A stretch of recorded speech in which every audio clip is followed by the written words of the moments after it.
लेकिन जल में रहते हुए भी वो जल से लिप्त नहीं है। पापेन लिप्यते यम पद्म पत्रमिव अम्भसा, पद्म पत्रम इव अम्भसा। जल में रहते हुए भी वो जल से लिप्त नहीं होता, जल से उठा हुआ है। उसी प्रकार ब्रह्मण्याधाय कर्माणि, यदि ब्रह्म को उद्देश्य मानकर, यदि सत्कर्म को उद्देश्य मानकर संगति में, किसी की संगति में, किसी में, इसीलिए भगवान ने 18वें अध्याय में निर्णय दिया इस श्लोक का।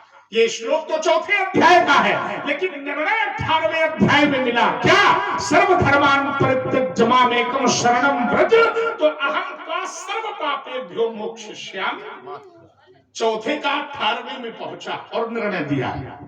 तो सर्वधर्मान् परित्यज्य, अगर ऐसा होता भी है, अगर दोष लगता भी है, तो अहं त्वा सर्व पापेभ्यो, मैं तुम्हें तुम्हारे सभी पापों से मोक्षयिष्यामि, मुक्त कर दूंगा।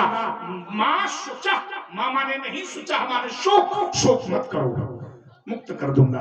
तो ऐसी जो है धारणा परमात्मा के द्वारा अपने भक्तों के लिए बनाई गई है। तो ब्रह्मण्याधाय कर्माणि, कर्म धन उद्देश्य, यहां पर भी आकर के एक नियम प्रभावी होगा।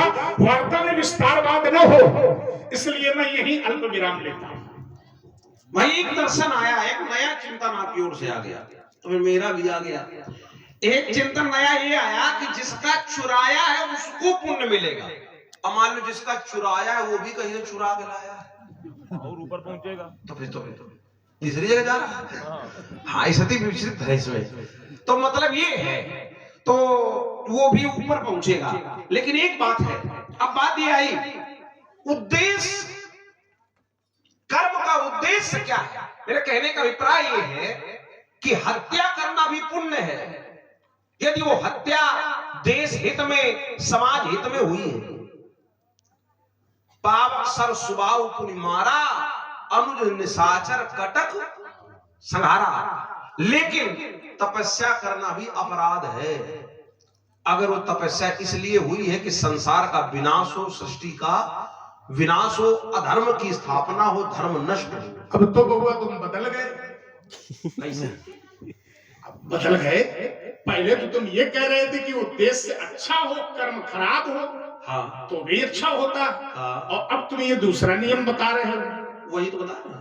नहीं, वो कहाँ है? वही कि अगर उद्देश्य अच्छा है, मैंने ये कहा अगर कर्म देखने में अच्छा है, वही तो मैं कह रहा हूं कि तपस्या भी कर रहा था, देखने में कर्म अच्छा है, लेकिन उसका उद्देश्य अच्छा नहीं है, तब वहां पर जो उद्देश्य अच्छा नहीं है, तो कर्म स्वयं देखने में अच्छा है, लेकिन वो अच्छा नहीं रहेगा। मैं ये कह रहा हूं, और बात वही है, बस बातें दोनों मैंने कह दी है इसमें। एक बार पहली बार ये बात कही थी, अगर कर्म खराब है देखने में, उद्देश्य अच्छा है।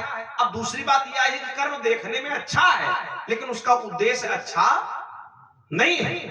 एक स्थान पर एक पापी ने माया के द्वारा मगमहु जाई रचित ही माया, और सर मंदिर बर्बाद बनाया, लेकिन उसका उद्देश्य अच्छा नहीं था। मंदिर बनाया,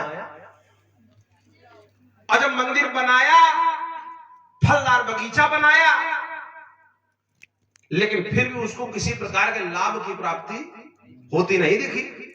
विचार कीजिए, वो गुरुदक्षिणा मिली अलग विषय है, लेकिन वो कैसे मिली वो दुनिया जानती है। तो मतलब कहने का ये है अभिप्राय कि स्थिति बदल जाती है। अब जो आपने कहा कि 2 फल बनेंगे, देखो 2 फल जरूर बनेंगे, लेकिन उसमें कारण, भाई उसने मंदिर ही क्यों बनाया?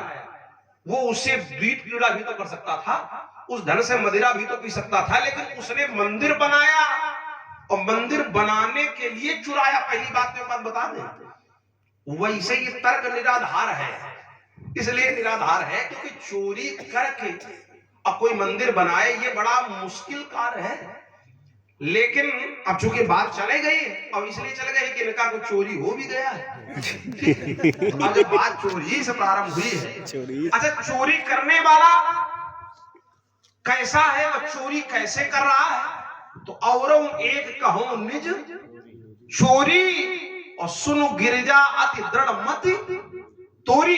चूंकि व्यक्ति महान है, हालांकि इनको हम बीच में नहीं लाते, लेकिन जब ब्रह्मण्याधाय, जब ब्रह्म की चर्चा आ ही रही, तो ये भी ब्रह्म ही है। निर्वाण रूपम विभुम व्यापकम ब्रह्म वेदस स्वरूपम। एक दर्शन और आया। अच्छा, महात्मा जी क्या कह रहे हैं? बोले भाई कर्म यहाँ प्रधान हो जाएगा, अगर अनुचित कर्म करेगा तो उसको अनुचित दंड मिलेगा। ऐसा नहीं है। जैसे आपने माँ का सर काटा, भाइयों के सर काटे, कर्म तो बिल्कुल अनुचित है, लेकिन क्या आपको उसका दंड मिला या उसका कोई पाप आप पर प्रभावी हुआ? नहीं हुआ, क्योंकि आपका उद्देश्य माता और भाइयों की हत्या करना नहीं था। इसीलिए बदले में जब वरदान की बारी आई तो आप अपने किसी भी स्वार्थ की पूर्ति कर सकते थे। हमने सोचा इधर उधर खाया जाए, उदाहरण यहीं से दे दें, ठीक कर सकते थे, लेकिन आपने कहा नहीं, इनको जीवित कर दिया जाए। यानी आपके मन में कोई ऐसी धारणा नहीं थी कि इनकी हत्या होनी चाहिए या इनकी हत्या हम करें, लेकिन पिता के आदेश की प्रतिपूर्ति के लिए उस अवसर पर आपने अपने कर्तव्य का निर्वाह किया। तो कर्म पूर्ण रूपेण दोषी होने पर भी आपको उसका दोष नहीं लगा। तो आप कहते हो अनुचित होगा तो जरूर होगा, ऐसा नहीं, हर स्थान पर ऐसा नहीं है। जैसे एक दर्शन और आया महात्मा जी का, दो बातें आई, एक चौथे अध्याय से, एक 18वें अध्याय से, सर्वधर्मान परित्यज्य। तो वो सर्वधर्मान परित्यज्य की जब बात आती, क्योंकि धर्म में भी भेद है। एक स्थान पर बोले धर्म न दूसर सत्य शबाना, एक स्थान पर परहित सरिस धर्म नहीं। भाई अब अगर इन दोनों को देखा जाए तो किसी स्थान पर जाकर इनमें विरोधाभास हो सकता है। कभी कभी सत्य बोलने से किसी का अहित भी हो सकता है, और सत्य बोलने से अगर किसी का अहित हो रहा है तो ऐसी जगह सत्य बोलना भी धर्म नहीं बनेगा, क्योंकि धर्मों में भी मतभेद है। इसलिए सर्वधर्मान परित्यज्य। अच्छा, एक बात और आई, आपने कहा कि अगर महापुरुष के साथ में रह करके कोई अनुचित कर्म भी करता है तो जैसे कमल जल में रहता है लेकिन जल में लिप्त नहीं होता है। देखो ये उदाहरण मात्र है, जल में लिप्त नहीं होता है कमल, लेकिन जल से लिप्त जरूर होता है। देखो जल में लिप्त होना और जल से लिप्त होना, जल से ही है कमल। अगर जल न रहेगा तो कमल भी नहीं रहेगा। भान कमल कुल पोषण हारा और जल बिन जारी करई तई छारा।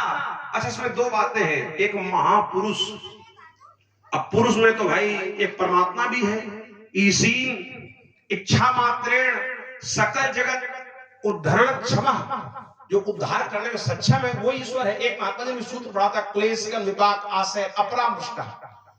पुरुष विशेष ईश्वर, वो जो ईश्वर है, अगर वो ईश्वर रूपी महापुरुष है कहीं पर भी, तब तो दोष नहीं लगेगा। और वहां चूंकि है यत्र योगेश्वरः कृष्णा यत्र पार्थो धनुर्धरा, वहां का दर्शन है, वहीं का ब्रह्मवाणी है, तो वहां पर ये दर्शन नहीं लगेगा, वहां पर दोष नहीं लगेगा। लेकिन अन्यत्र केवल अगर सांसारिक पुरुष है, सांसारिक महापुरुष है, तब दोष जरूर लगेगा।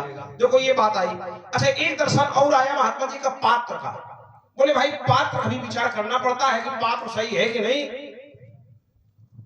पात्र का विचार दाता करता है, लेकिन एक रचनाकार पात्र का विचार नहीं करता। रचनाकार पात्र बनाता भी है और इसके बाद में, हाँ, तो जहां स्थिति केवल मात्र दाता की है तो दाता केवल देने वाला है, वो पात्र का विचार करेगा।